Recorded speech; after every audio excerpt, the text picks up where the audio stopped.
Do. Yes, bear with me for a minute. I got a new headset today, and I just want to make sure that's actually hearable this time around. Because I know the last video it didn't quite work out so well. So give me 1 second.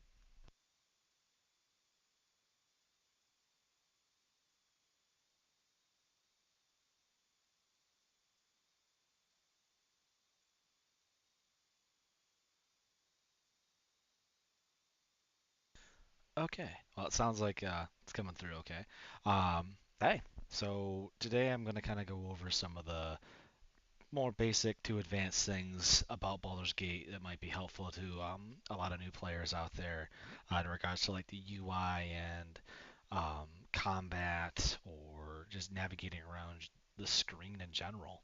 Um, if you like the content, be sure to like the video and subscribe if you want more stuff like this. And there's always playthroughs of something. To start, there's character creation. That's where you would, pick your race, class, set your ability scores, select spells if applicable, and your background of your character along with how they'll look. I have an in-depth video of that character creation. I'll post it in the description, and I'll have a classes breakdown. Still working on just kind of putting some finishing touches on it here, but I'll link that in here to complete or once it's complete. What I've loaded up in here is my level 3 barbarian. Who this is still an early part of the game. It's still part of, if you play the early access, it was part of Act 1. Um, but overall, I mean, as you see, there's a lot of different options on here, a lot of different things going on. And I'll do my best to kind of explain a little bit of everything. Um, in the upper right of the screen, you have your in-game menu. I can zoom out or zoom into my map. I can center the camera on my characters, so if I were to move away, it centers me right back, so it's really easy to try and find my guy again.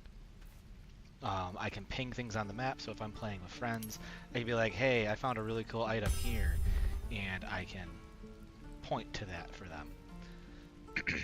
If I hit the M key, this brings up my whole map, which has a slew of different icons on it. This is basically everywhere I've explored so far. Everywhere in the dark areas here. So let's see if I scroll in. If I move over this area, it'll be illuminated and I'll be able to see it. Or if there's waypoints, I'll be able to get to it as well.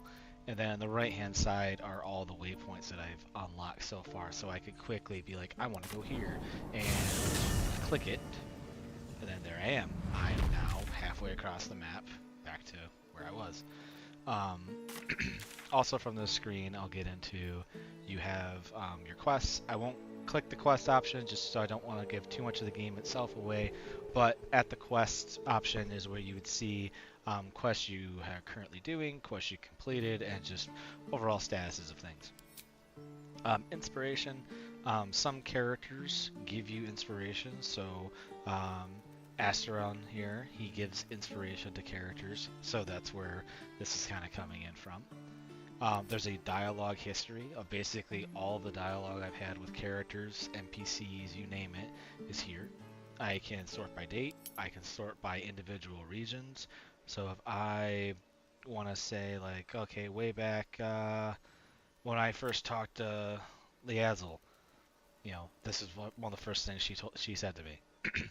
And always and throughout the game, you can always go to the tutorials tab, and everything you've got a help tip about throughout the game will still be displayed here. So if you're like, oh, I don't remember how jump works, Achilles, well, okay, you can go to the tutorial and you can see what jump does. So jump is for getting across chasms, traps, obstacles. If they're stronger, you can jump farther. And you just hit Z to activate it, and you're good to go. More on the UI, like before I get more into the UI here, I'll get into some movement. So when you move your character, you can see I'm kind of moving the camera around here. That's just with my WASD keys for me. So W moves me forward, S moves me back, A left, D right. If I want to rotate the camera to the left, I hit Q, and if I want to rotate it to the right, I hit E. And it's just kind of rotating my camera around. Or I can use, instead of Q and E, if I hold down my middle mouse button, you get this arrow to where I can actually move. This is actually more often how I do it. And if I left click, my character will go right there where I want it to go. And as let's say, I move this person up this way, the camera stays where it's at. I believe there's a setting to make it so it auto homes in, but if I hit the home key, it auto tries to figure out where I want to be.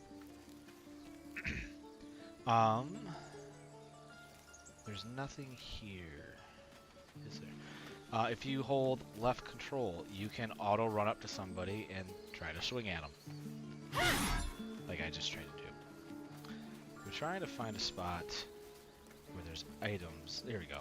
So if you're close to an area, let's say there's a lot of loot on the ground or you killed a lot of things, if you hold down left alt, you can actually see items in the map that you may not see to the naked eye here, like this balsam. This is a item that I can use to create potions. So I wouldn't even know it was there unless I hit the left alt key here.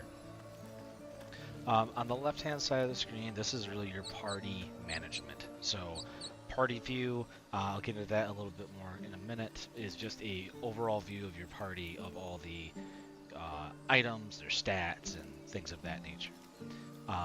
This is your movement order, if you will, or marching line, some people call it.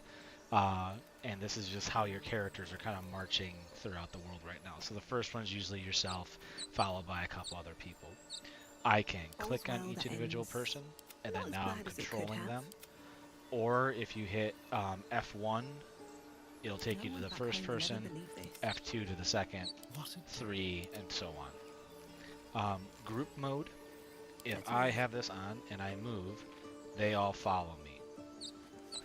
But if I turn it off by either clicking or hitting G, I am now individually can move everyone around by themselves. So I can move him over here, move her over there. Everybody's good. All right. What now? Out of sight. So if you hit Shift C or C, sorry, you can start hiding. Breathe deep. And hiding basically, it gives you the ability to just hide from enemies by using doing good on your stealth checks, and it's good for hiding from things in general. Jump, I've already kind of talked about. With jump lets you literally do that. So let's say this group of flowers here was on fire. Well, I don't want to be on fire. So if I hit Z or click the jump key, I can jump right over it. And you'll see that I probably am going to jump farther than the wizard. The wizard does not have anywhere near as much jump as I do. So we're about the same distance. That's about as far as he can get. My strength is close to 18, so I can literally just jump right over him. All because my strength is good. And there's some areas and times where like jumping can move farther than your actual movement. Throw, if you're in combat or you want to hit, like let's say there's a button on the other side, and like you want to throw something at it to hit it to deactivate a trap. If I hit X or click the option, I can take a random item I have here, like I'm going to take this flask of water, and I can throw it at whatever I want. Like maybe I want to throw it at this guy. So now they're covered in water. Then that sucks, because no one wants to be wet. I could have also thrown that at an enemy. If they were almost downed or dying, I could throw a potion on them and heal them. Let's pretend that what I just threw on them, was just, the potion. It would have healed them. Getting into dashing. So dash lets you go double your movement speed. So normally, if we were in combat, I'd only be able to go so far. But by dashing and then clicking again, it now activates the dash action to where I can go double my movement speed. I'll use disengage in a better example here later once we get into combat, but disengage lets you, if you're within the what's called the threatened square of an enemy, disengage lets you you get to move out of their threatened square without activating any it's called an opportunity attack, where they can just wallop on you. The rest of these items you see in red are either my basic attack, or some classes like this barbarian have special skills like lacerate, which does bleeding damage, pummel strike for like a non-lethal attack. Let's say you don't want to kill somebody, and then I have a cleaving attack where I can actually attack more than one thing. Um, I'll get more into this once I start talking more into classes. It is coming. But as a barbarian, I'll get into that in a minute actually. Dip, if there was anything around me I could dip my weapon in. So let's say something's on fire. I could dip it in there and I could have my weapon now has fire damage. Let's say here for shove, let's say that they're literally on fire. I can use the shove action to shove my teammate or someone out of the way, or shove someone into it. I don't have anything around here to pick up, but improvised weapon, let's say like you're by, you can literally pick up a chair and hit somebody with it. The help action is you get into combat and you start, getting walloped on. Characters are going to go down, or they might be ensnared by some spell, or prone, or knocked to sleep. By using the help action, you can actually help them out of that effect, which is very helpful. On the left-hand side here, you'll see this. You can hit I to go to your inventory, which I'll go over in a little bit. I can double-click my icon to center the screen on me. I can level up whenever that option comes up, which I'll go over here in a minute. When picking weapons and whatnot, you'll see me reference that you can either pick the individual items here for like a melee attack, or you can specify I only want to do a melee attack. Or if I had a ranged weapon like this guy, I could say I want to use just my ranged attack, so it'll let me just use just those. If I had a torch, that's where light source comes in. And then dual wielding is if I had two weapons and I was like, I want to dual wield. Dual wielding in Baldur's Gate is not similar, sorry, I should say, to how it is in other RPGs when you have dual wield. In a lot of other games, you have your weapons and you just, you're cranking out damage.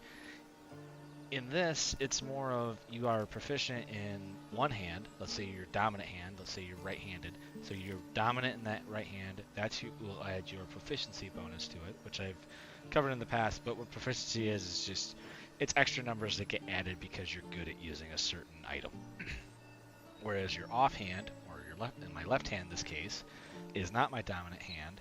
When I use a weapon, I can't add my proficiency bonus to it. In addition to all of this, there's if you don't have the correct feat, and then there's a fighting style that some classes get that lets you do two-weapon fighting. I believe the two-weapon fighting style allows you to use more than just a dagger or a basic stick. You can actually then now wield two short swords, and then like two long swords. But then there's also a feat that you'll need for dual weapon fighting that allows you to add your proficiency bonus to that offhand. So now you can get into an aspect of when you attack with your primary hand, and then as a bonus action you can attack with your non-dominant hand. When you get into later levels, you have the ability, some classes, to attack twice. So that allows you to attack twice with your You'd think that you could attack with your right, attack with your left, that's one attack, and then do that again. It's not quite how it works. You would attack twice with your dominant hand, and then still have that bonus action to swing in with your non-dominant hand. And if you have the right proficiencies and things, you can get in that, more damage. Anyone can really dual wield, so like, don't be discouraged by what I just talked about here of, oh, you need this feat and you need this fighting style. You can still do it. You could have a long sword in one hand, which is normally like 8-sided dice of damage. In your left hand, you can have a dagger. Yeah, it's only like a 1d4, but a 1d4 is better than nothing. So like there's lots of different ways you can mix and match with things. to do? On the top half of the screen, you'll see there's usually 3 options. Well, take that back. A couple more depending on your class. This person can cast spells as a cleric. But if I click the action button, this shows me all of the things I can do that require an action. So a lot of those first actions I talked about, my attacking, and then I can cast pretty much any of my non-combat spells in this case. Or maybe I want to see, like, okay, I have a bonus action I can do. What are some of the bonus actions I can do? Which are any of those items in blue, like jumping and shoving. And then these spells are specifically a bonus action spell, which is why I can cast it in that case. This is her class ability. She has a channel divinity piece that lets her cast certain spells. And then as you progress through the game, you'll have your level 1 spell slot list, level 2s, level 3s, and so forth, which will be just conglomerated in here so that you can pick the spell for whatever situation you need. Or if you want to see all of your cantrips, then this is here where all your stuff is at. If I click on Common, Common just shows you everything on that left menu that we've kind of already talked about. This bar is usually like your class-specific items. So as a cleric, these are my cleric-specific things I can do. Looking ahead. As a barbarian, these are the barbarian-specific things I can do, which is raging so I can do more damage, and then reckless attack to lets me get advantage on my attack rolls, but the enemies have advantage against me. So it's kind of a double-edged sword. In my opinion, if you're a barbarian, you always want a reckless. You'll also notice too that my character does not have any armor or clothes on. It's not for what you think. It's actually, there's a reason for this. Barbarians, if they don't wear armor, they usually have a higher armor class than people who are. So I just picked an item. It was good enough. We're good to go. That's, yeah. The next tab is all of your items. So every item you have in your person's individual inventory would be shown here. So Shadowheart has, under her items, she just has a scroll over Vivify. This guy has a grease bottle, so he can throw this to basically cast grease on command, if you will. And our magic user, he just has some potions. No time to rest. Everybody has passives that they can cast or do. So usually it's your non-lethal attack. I really wish it would just stay on that tab, but apparently it doesn't do that. But this is where any of your passive abilities would be. Then you can have your own custom action bar. So let's say there's things that, like, I'm a barbarian, right? I wanna... Why can't I just do this? Oh, that's cool. You can increase the height of this, which is nice.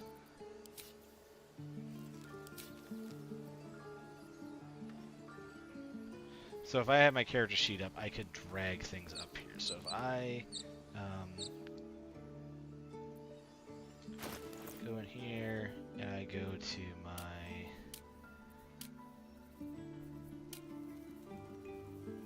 stuff,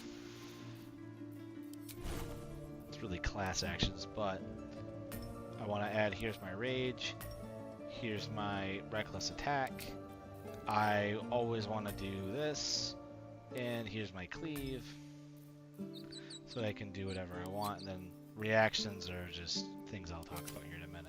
So now with this, I can move things around. That's weird that it won't let me do it, but I think if I hit the 2 key, so now things have numbers associated with them. So if I had everything up in this top bar, which is part of my problem right now. So let me bring up my character again.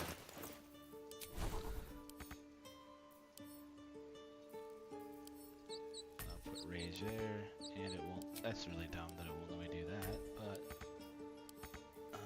let's put this here, and I'll put this here, and I'll put this here. So I'm gonna go down a level.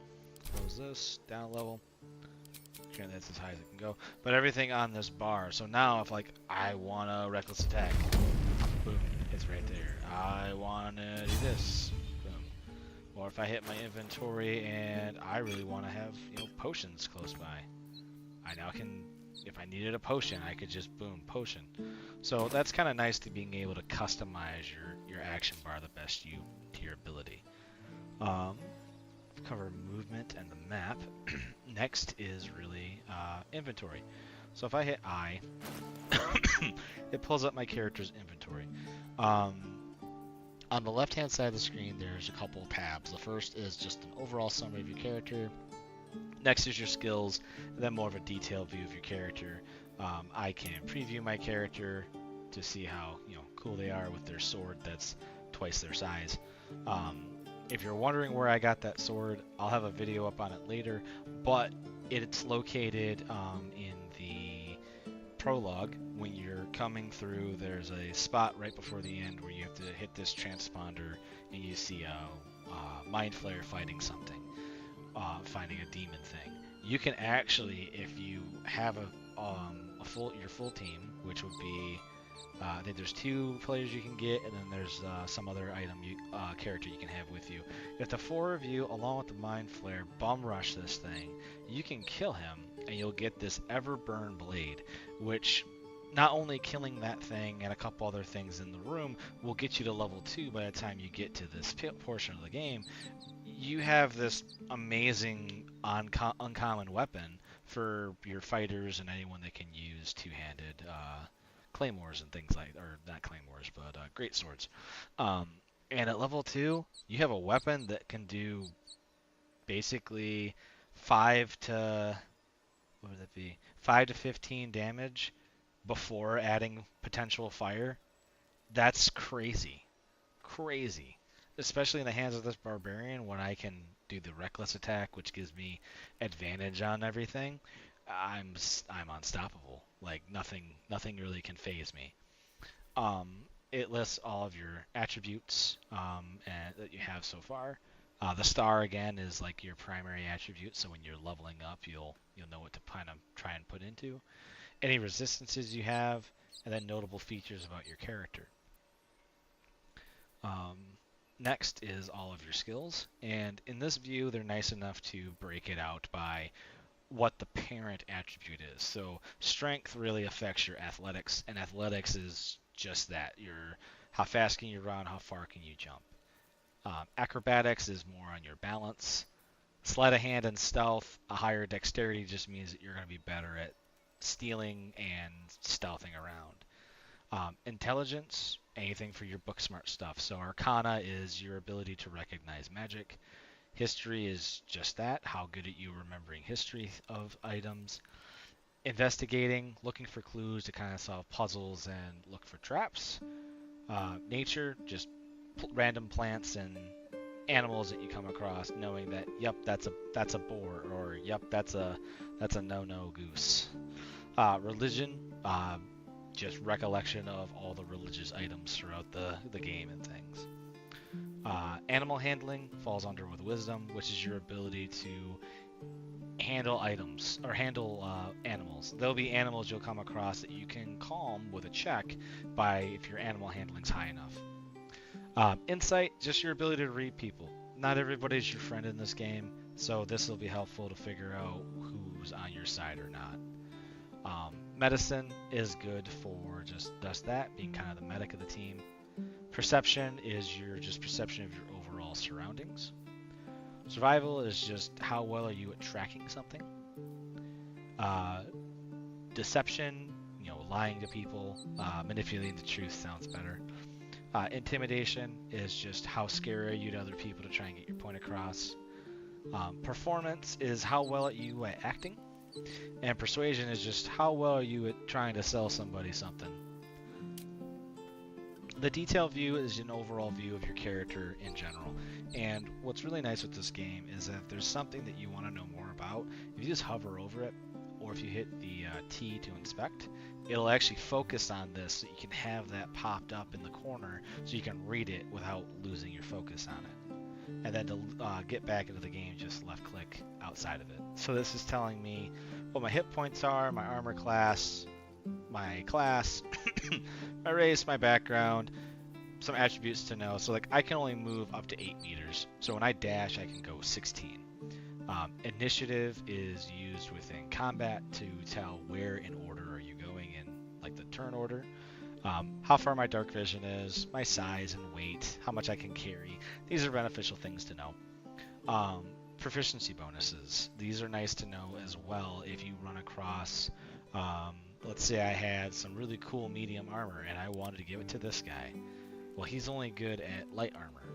He can wear it, but if he does, he's going to have disadvantage on pretty much everything he does, so I may not want to give him that. I've got a long road ahead. This lets me know what kind of weapons I'm proficient in. So when I was talking about earlier with the dual wielding, it's simple weapons usually, I believe. Just things of that nature. If I had a musical instrument, my guy doesn't know those. And then saving throws are if let's say there's a spell that hits you, you need a dexterity saving throw. It's going to roll a d20 and add 2 to your saves because I get a +2 based on my, if I look here, my dexterity. Because how your numbers kind of go here is like 10 to 11 is a 0, 12 to 13 is a +1, 14 to 15 is a +2, 16 to 17 is a +3, and so on. Basically, every even count it goes up. In the center of the screen, this is just my equipment. So here's my helmet if I had one. It's nice enough to show me all of the headgear that we have as a team. My cape, my armor, or my chest plate, if you will, bracers, gloves, any light source I have, my musical instrument, melee weapon, ranged weapon. It's nice enough to show me too, like here's what my attack bonus is. So when I roll to attack, it's going to be a d20 +5 because I have 3 strength and 2 proficiency. And it's nice enough to show me what my overall damage would be too. Any rings I have, amulets, underwear, regular clothes. Let me just word it that way. I think this sets it on or off, so like if you want to see things, I'm not going to do that right now. And then on the right hand side of the screen here is all of your items. And there's a bunch of different things you can do. Like if I hit control and left mouse button, I can multi-select items. And then once I've selected items, I can actually right click on these and say I want to drop them, send them to our camp, send them to individual party members, or add it to my wares. If I do shift left click, so I can, like, I want to start here, and I hit shift and left click, it'll select everything in the row or everything from there to wherever. So if I click here and here we go. You can split a stack. So if I click this and I say split item, I say I want to stack a 1 and 1. There you go. Now you've stacked it out and you can do things. And there's other shortcuts to let you do this as well. Let's say I'm a messy person and my stuff is just kind of everywhere. I can use the sort by option to sort by the latest items I found, the value from highest to lowest, the weight, and then the type. So if I search by value, this is the most expensive thing I have. I will say, don't get rid of your camp supplies because you're going to need them. That'll tie in more once I start talking about rest and camping. You can filter by certain things. So let's say I wanted to say gold. Yeah, it's actually smart enough to suggest filters of I have a gold key, or if I just wanted to search my gold, here's both items.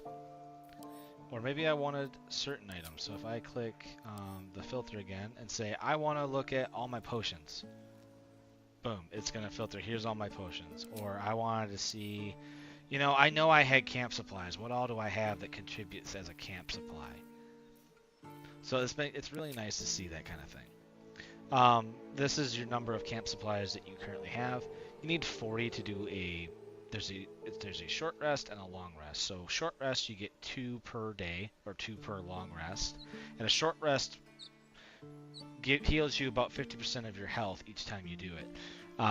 The problem is, though not problem, but the downside is that if you're a caster, Unless you're a warlock, you don't get any of your spell slots back. Um, you have cantrips, you can use those unlimited, but your spells are really like you don't get that many uses of them a day. If I was inspired by someone, that would show up here, and this is how much gold I have left. You can tell I've spent a couple things.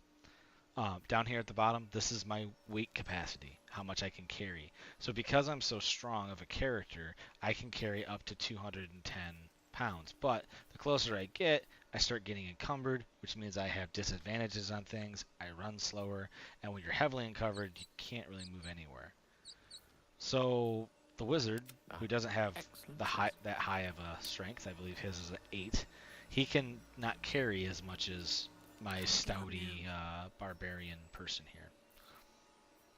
That's your equipment tab. The spellbook tab is just that. It shows you all of your spells. It's kind of broken out by class, common actions, and reactions. I can search by specific schools of magic. I'll do that more with another character. But this shows me here's all of my actions I can do as a character. These are my common actions, which are a lot of what we've already talked about. And then a reaction is if somebody leaves your threatened square, it'll automatically attack is what I'm having it do, because you only get one reaction per per turn, so sometimes it might be better to have them ask. If I click on Gale, Way to the nearest library. Gale, it shows that he is the Necromancer class. He has some special abilities to get things back. Shows me my main spellcasting ability, my spell DC, and then when I roll an attack spell, it adds 5 to my attack roll. He has some abilities to replenish things, but these are all of his cantrips. These are all of his spells that he has in his spell book, which he has to have prepared. You can only switch those out at certain intervals throughout the game during a long rest, and I believe out of combat, I believe they do now. But this will list all the spells I have. And I could go through and say like, well, I want to do what kind of thunder spells do I have? Oh, I have Thunder Wave. Okay, well I want to do a thunder spell. Under common, it's just his really basic stuff like we just kind of talked about. And then same thing with his reactions. Under alchemy here you can actually create potions. And with potions, you'll see that so a potion of healing requires any suspension and any salts of rogue's morsel. Well, it took me some time to figure this out, but what they mean by this, those aren't items you find. What actually happens is, if you find 3 Marigrass, in my instance, I can create 1 suspension pool of stuff. And if I look under salts, I can create 1 Assault Rogue, and once I've gathered 3 of the Rogue Morsel mushrooms. So if I extract I can now craft my healing potion. So because I have enough of each, and now I've just crafted him a healing potion to use. And you can do this with a lot of other things. I can extract ingredients. I don't know where it just got that from, but I think I just screwed myself.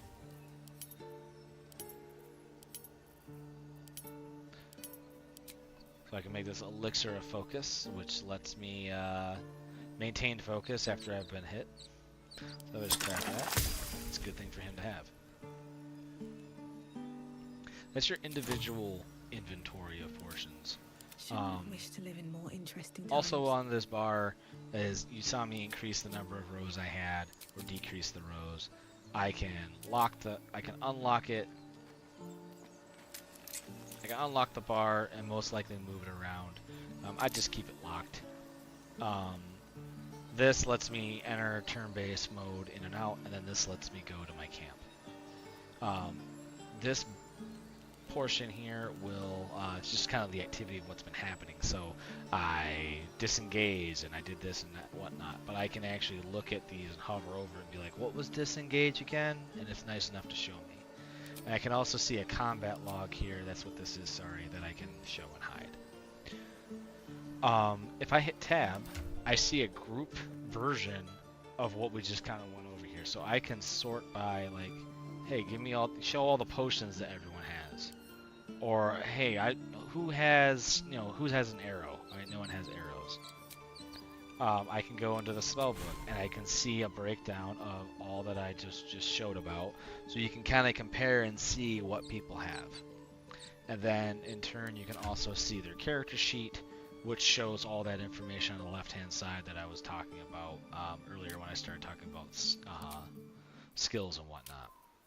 The difference that you'll see for these characters versus others is your teammates will have an approval rating of you. So if you do things that they'd approve of, like saving a helpless child or murdering a bunch of goblins, their approval rating might go higher or lower. And the higher their approval rating is, the higher they're most likely going to go with you on something. The lower, you're probably going to have some fights, and that's never fun.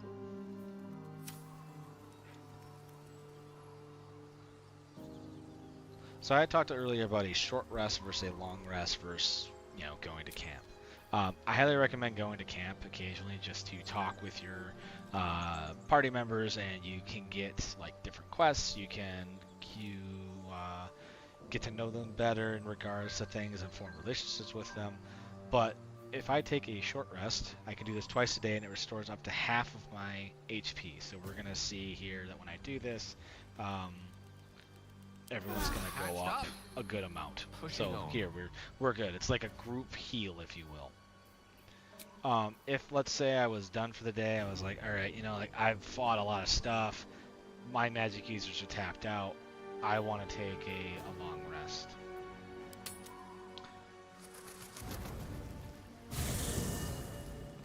This takes you to another part of the game called your camp. And in the camp here, like I said, you can see a lot of people.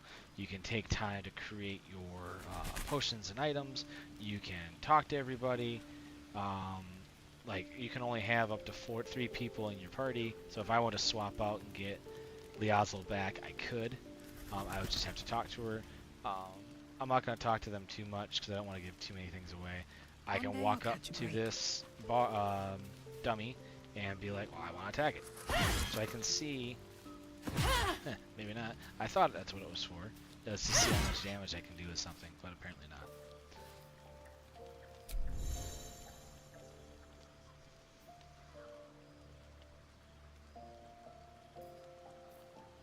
So like when you say you want a long rest, you have to come in, it takes you to camp, but you have to physically go back in and say, yep, I want to take a long rest, I'm in camp.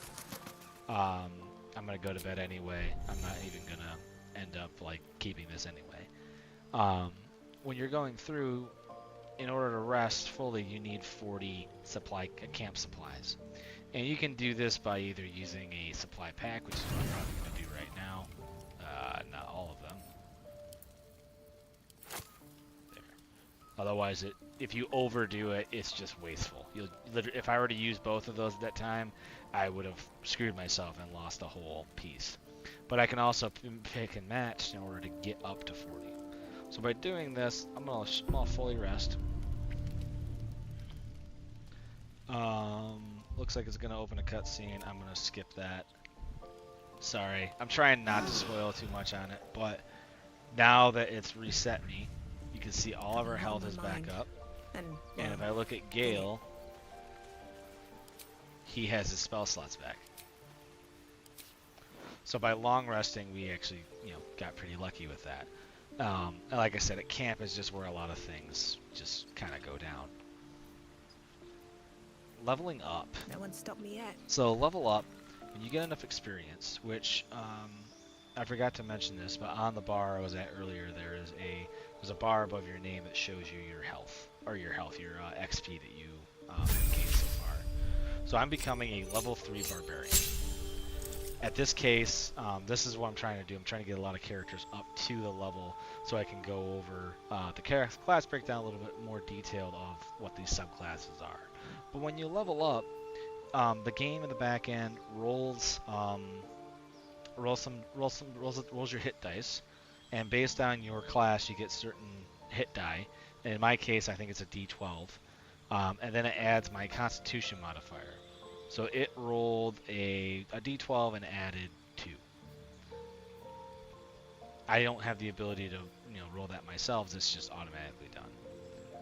But from a subclass perspective at this point, now I can pick what one of the game's current subclasses can I do. And based on what one you pick, it just really determines what extra stuff you get to get. So as a wild magic barbarian, when I rage, a random magical effect has a chance of happening on top of me raging. But in addition, anyone within range can add their proficiency bonus to the spells saves against any spells. So it's kind of like just giving like an aura around you. If anyone are close enough, you're like, hey, add your proficiency bonus to a saving throw even if you don't have it. So that could be kind of useful from a support perspective. And then you have a berserker here who just they're straight on attack. Then Wildheart seems to be more you would get like the power of certain beasts based on the one you pick. And I'll go into more detail about this at another time, but I think for right now I'm just going to pick Berserk because it's easier. You can see that nothing else kind of happened with me, but I did get Frenzy as an option here, so I have some more cool things I can do. And then I'm just going to accept. So like now I've leveled up, my character's leveled up to level 3, I gained my health. Well, hello. For this guy, when I level him up, because he's a rogue, he gets different options than I do, which is kind of nice. It just takes a minute to load. This is even on a M.2 drive how it's loading, and it's still kind of slow to me. It's a little obnoxious. Like, it's not even that old of a solid state, but like just it's not even that slow, but it's slow enough that I notice. Again, I'll get more into these later. I'm just going to pick something that's a little bit quick and easy. I'm just going to pick Assassin here. I don't even know what I'm picking. But same thing, like, right? So, like, his health increased. Rogues have a smaller hit die than I do as a barbarian. So that's why his health didn't go up by as much. But now he's quickly level 3. He has more health, but he also has access to a couple cool new things. So leveling up is, it's not too bad in the game. It's actually a lot simpler than it used to be. Where am I? I'm in a random spot. I'm still in camp. Cool. I can still go over something. So in camp, you'll come across like boxes and things. If you go into the box, you can click into it and you can get access to a bunch of the stuff that's in here. So, because I pre-ordered the game, well, I've had the alpha for months or years, whatever you want to call it. That's probably why I got access to a lot of those things. If I held again left Alt, it would show me just a lot of stuff that's kind of going on here. Is that blood? No, never mind. So I'm gonna load this save. So this save, it's gonna undo all the the leveling up I just did, because I want to get to a position to where we're actually getting into combat, to where I'll talk about kind of the process of that, and also certain interactions you have with NPCs. You'll have these skill checks that you'll have to roll that are either automatically done or you have to manually kind of do yourself. One crisis after another.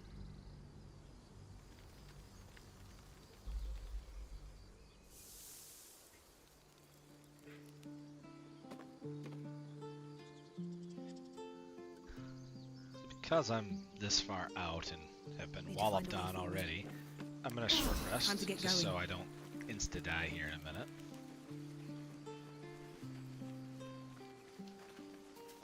If I go up here... So I've walked into something that triggered combat. So what happened in this case is this bugbear assassin is trying to attack someone here. So what happens in the back end of this is my initiative is rolled, like I had mentioned. So it rolls my initiative, a d20, adds a 2, and out of everybody, it orders it highest to lowest. If there's a tie, let's say these two people had 15, it looks and sees who has the higher dexterity and their dexterity bonus, and they go first. So from left to right, you'll see here that the arrow, or I should say the bigger profile, means that that's the person that's next. And if I hover over this, it'll show me the health of everybody. You can see a little bit here for Gale, since he's taken some damage. There's a little bit of a red overlay over him. You'll see that more as people take damage, but it's a way to kind of tell, like, oh, that person's almost dead. I should probably drop him. If I click on the bugbear and I say I can right click and I examine him, there's another shortcut way to do it here. But I can spin him around and, you know, check out his crazy detailed face.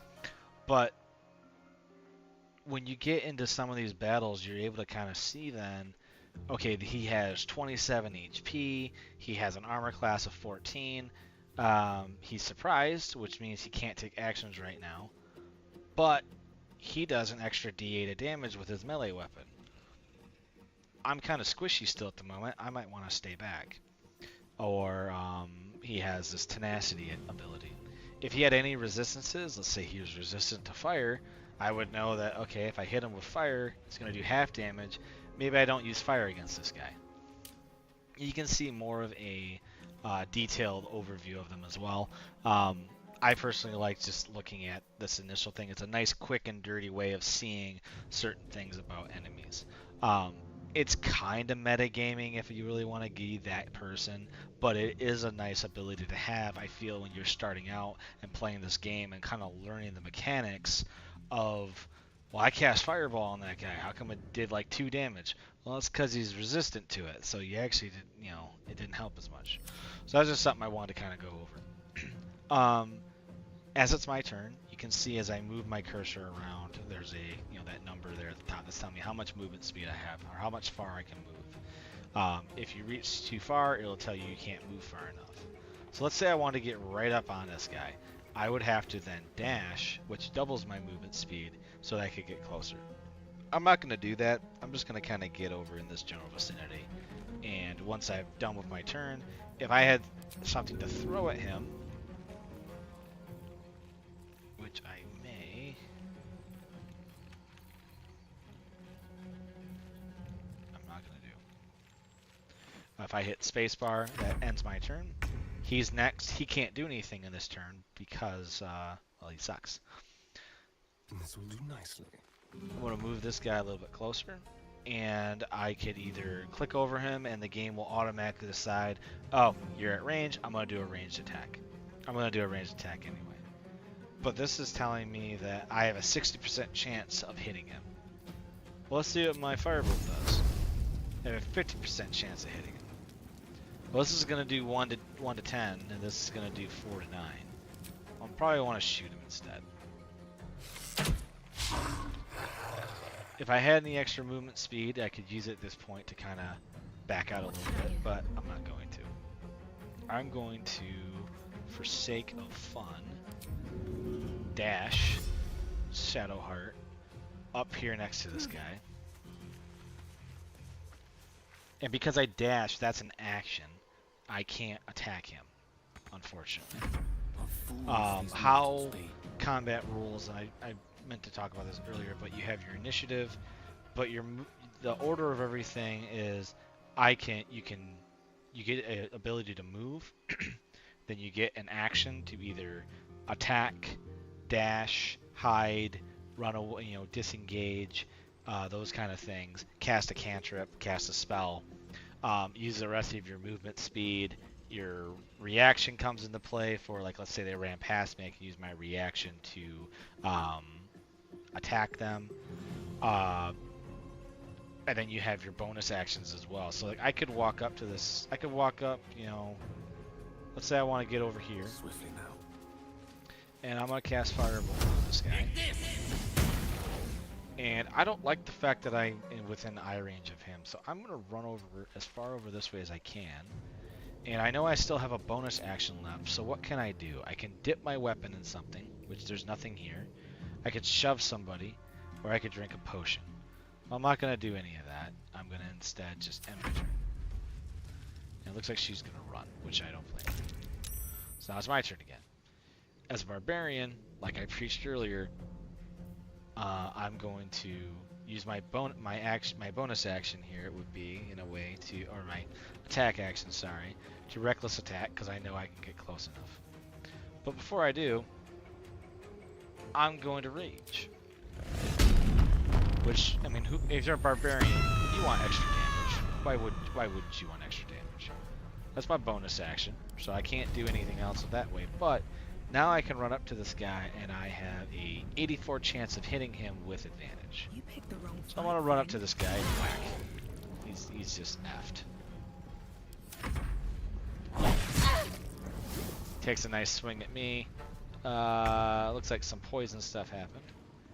If I position this guy behind him, because of his class, and I think in general, you get advantage because there's someone behind him. But because he is a rogue, if he has advantage against somebody, meaning that, oh, can't have disadvantage against target. Why? Well, there went my idea. I was wrong. Thought you could sneak attack.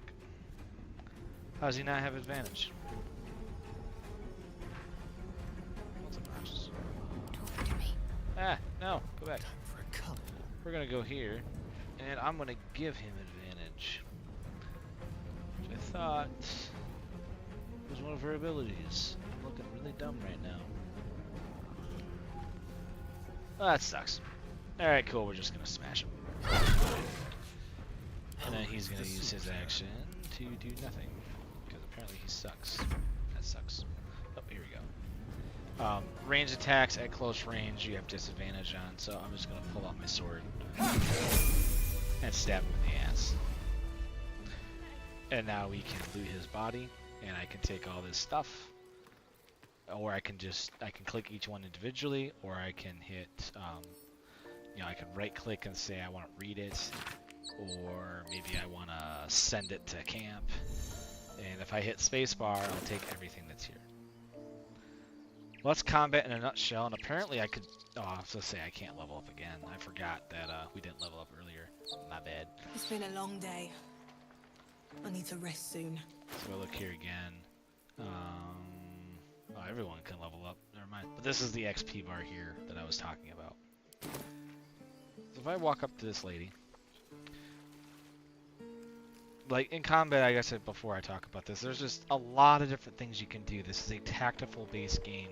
Like, I could have taken Gale and put him up here out of range of melee and just have him bombarding him with Fireball or Firebolt. I could have had Astrid do the same thing, so he's wailing our arrows at him because he's out of range. Or if they had an archer, I may want to take them out first. Like, there's a lot of different tactical things you can do with this game. You just have so much movement you can do, and there's just so many things you can do per turn, and the game does a pretty good job of helping you figure that out for the most part. But I'm going to talk to this lady. You have good timing. Never been much of a fighter, so wrestling a bugbear would have gone poorly. But you're not here for heroics. Looks like I can change my character of who's talking it. I probably shouldn't have done that, but that's one thing I can do. Let me guess. Your devil mistress sent you to get her soul coin back. Too bad. I earned it, fair and square. So during all those conversations, I can hit the number corresponding next to the message, or I can click it.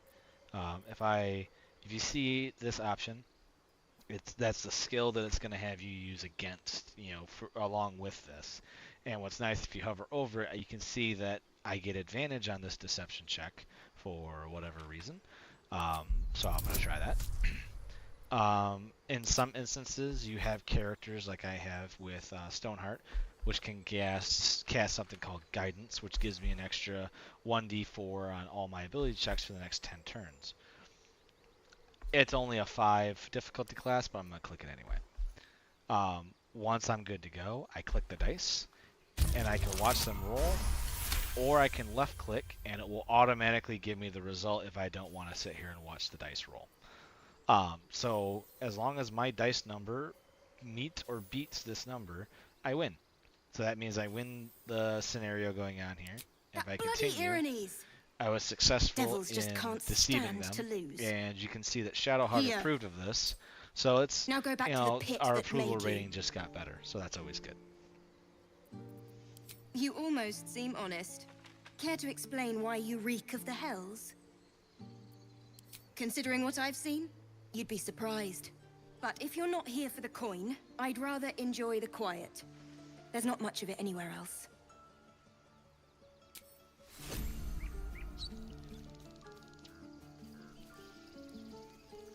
Shall we? Still breathing. That's Despite yeah, everything. that's a lot of the basic wanted the stuff. easy path. Some of the more advanced things as well. Um, hopefully this video was helpful. If so, like I said, feel free to please like and subscribe. And like I said, if you guys like what you're seeing here, let me know in the comments or on the community page. Just I don't know, I'm testing the waters just to see like what people want to see out of this. And like I really love this game so far. I'm really loving to like kind of dive into it with a full playthrough here once I kind of get through a couple things. But like I love the alpha or the pre-alpha, whatever you want to call it. I've been just trying to sell this game with folks as best I can. Of like, this is like the pinnacle D&D virtual experience to me. Like they did a really good job with this, so I'm looking forward to diving in some more. So until next time, happy gaming.